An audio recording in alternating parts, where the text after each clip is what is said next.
माझ्या ध्यानात येणं इतकं आहे, कारण आम्ही त्या रेकॉर्डिंग ऐकतो ना, ऐकून ऐकून परेशान आहेत त्या रेकॉर्डिंग, संपणार त्या रेकॉर्डिंग इतके त्याच्यात बोललेले. अहो इतके भयंकर दावे येत बीड जिल्ह्यातल्या बऱ्याच मराठ्यांच्या नेत्याचं.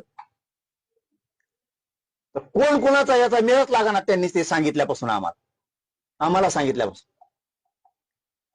याच्यात त्या पंकजाताई मुंडेंचा सुद्धा त्या पोराला लय माहिती हो. 2 आरोप आहेत ना, त्या पोराला लय माहिती. मी सांगतो हे सगळ्यांनी श्रेयस घ्या. पंकजाताई बद्दलचा काय विषय त्या पोराला सगळं माहिती. बावनकुळे साहेबाच्या भाच्याबद्दल काय, आता हे खूप श्रेयस हे विषय.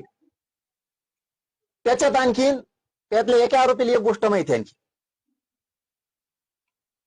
बीड किंवा राज्यातल्या बऱ्याचशा ठिकाणी प्रत्येकाच्या गांडी खाली मोबाईल आहे, म्हणजे त्या शिटाच्या खाली. बघा आता ही सिस्टम, मोबाईल शिटाखाली. कोण बघा शिटाखाली काय बोलतोय, कोण नेता किंवा बीडचा एखादा मराठ्यांचा कार्यकर्ता काय बोलतो, किंवा आमदार काय बोलतो, किंवा मंत्रालयातले काय बोलतेत, ऐका काही मिळेल. अशी वृत्ती मुंडे साहेबाकडे मोठ्या नव्हती. म्हणून मराठा समाजाला मी सांगतो आपण शांत राहायचंय. ह्या नासक्यासाठी वंजारी समाजात खूप चांगले लोक आहेत, म्हणून शांत राहायचंय. ही फक्त असली घाण नासकी ही जी टोळी आणि ही आहे ना, ही संपणं गरजेचं आहे. कारण याला ना जात मिली तरी चालतंय, याला कुणी मिळलं तरी चालतंय, फक्त राजकारण लागतंय आणि ब्लॅकमेल करून राजकारण करायचं प्रत्येकाकडे. आता खाली जर मोबाईल ठेवलेला असला त्या शिटाच्या, म्हणजे जो माणूस बसतो त्याच्या गाडीच्या शिटाखाली, तर सगळं मेळ लागणार. अशी माहिती याच्यातून पुन्हा आणखी आपण गाडी धुवायला जर गेली तर गाडी धुणारा सुद्धा खालून जीपीएस लावतोय जणू. गाडी कोणाची जर कोणकड चालली असली, आता खरं आहे कुठे तपासात घेतलं पाहिजे.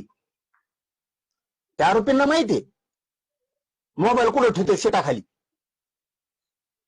जर एखाद्याचा येणे जणू सत्कार केला बरं का राजकीय नेते, हो तुम्ही ओबीसीचे असता आणि मराठीचा असता, याच्यात घुसा. नुसतं मायावरच काय आरोप करता. अरे मी खमके होतो म्हणून तर त्याच्या टोळीला आतापर्यंत कुठे हातच नाही घातलेला. नसतात त्यांनी माग काय केलंय, पुढं काय करायचंय कोणालाच काही कळत नाही. ही पहिली घटना आहे, त्याची यंत्रणाच कमजोर केली सगळी. म्हणून तर आम्ही बापट ठरलो. म्हणून सांगतो हे सगळ्यांसाठी खूप महत्वाचं आहे. एखाद्याला जर फोटो दिला ना, जणू फोटो नसतो का आपला असा एखादा मोठा असतो कशाचा, काचाच्या बाहेरचा असा, त्याच्या सुद्धा कॅमेरे बसलेले जणू,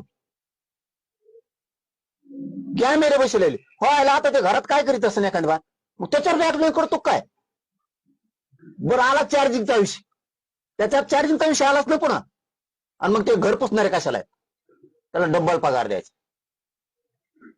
टिबल द्यायचा. एखाद्याचा पीए, समजा एखाद्याचा पीए नाही बॉडीगार्ड एखाद्याचा, त्याला 5 पट पगार. याची सिस्टम. एखाद्याचा पीए त्याला वाढून. हे महाराष्ट्रासाठी खूप अवघड आहे. याच्यात ना त्या पंकजाताई मुंडेबद्दल सुद्धा त्या आरोपीकडे खूप आहे. राज्यातल्या कार्यकर्त्याबद्दल तर खूपच आहे. मी काय त्यांचं ते भाऊ बहीण आहे म्हणून नाही म्हणत, ते बोललंय आम्हाला. अर्ध मॅटर कराडाबद्दल सुद्धा बोलला. कराडच ना सरमाड का करमाड देव, त्याच्याबद्दल अरे हो माणूस इतका भयानक आहे. त्याच्या धसांबद्दल आहे, सुरेश धसांबद्दल, ते आमच्या संतोष भाईच्या देशमुखांच्या त्या भावाबद्दल सुद्धा आहे. जे इथं बसलेले होते माधव त्या दिवशी, आम्ही बीड जिल्ह्यातले जालना जिल्ह्यातले काही 100 लोक प्रतिष्ठित बसलो, त्यातले 2-4 जणांचं नाव घेतलं ते शॉर्टच झाले. काय काय ह्यो माणूस त्या जातीला लाभलाय, की याच आयुष्याने खराब केलं आणि त्या जातीला सुद्धा डोळ्यावर आणून ठेवलं. म्हणून सगळ्यांना सांगतो हे असले विचारी संपणं गरजेचं असतं.